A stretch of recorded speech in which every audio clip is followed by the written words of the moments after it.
acabou.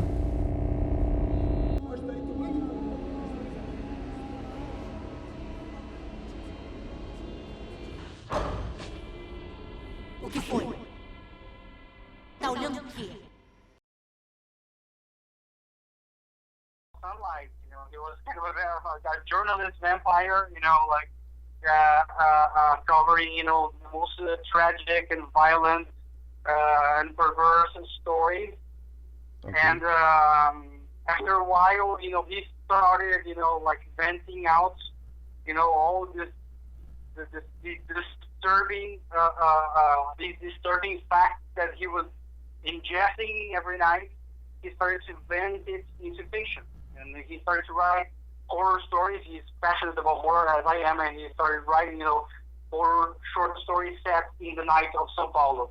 And when I found these stories, I said, "Wow, man, this is what I want to turn into film, and to have very strong and violent and gruesome horror stories, made for mature audiences, but which also, could not be set anywhere else in the world but Brazil or São Paulo." So we found our comfort zone there, and the rest is history. We made the film. Well, in Brazil, we are all affected, by how urban violence, intrudes into the daily life, of the middle class. And from a fictional place, but I couldn't even start to describe the real horror that the people who live in these impoverished areas live in their everyday life. So yes, I do relate to them, but it's all pretty much filtered by the news, by stories that people that I know who live in these impoverished areas tell me. But I hear these tragic stories every day.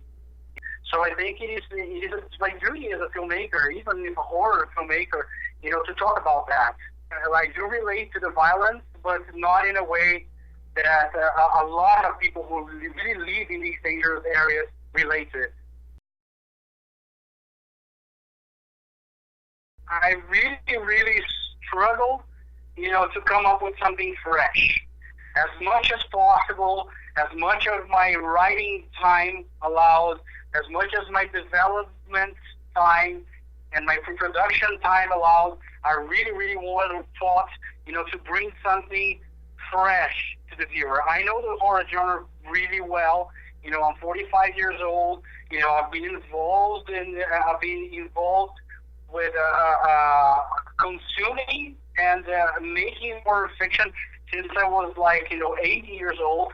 But I did my best to come up with something fresh. And I think the freshest thing about the film is, the story being set in São Paulo, and talking about, it's a story that talks about, moral distortions in Brazilian society, that all the horror comes from the moral distortions of the characters who have grown up and were educated or miseducated in this twisted, near fascist society that is Brazil today. So all the curse and the death is set loose because of the characters' sexism, jealousy. We see a lot of the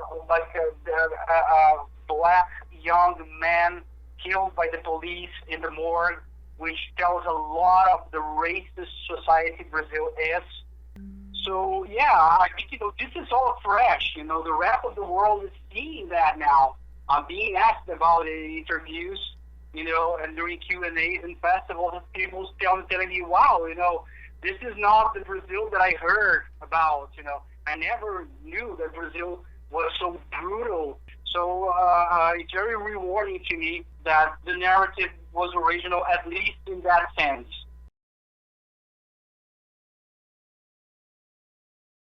Well, strange things happened in other films that I made.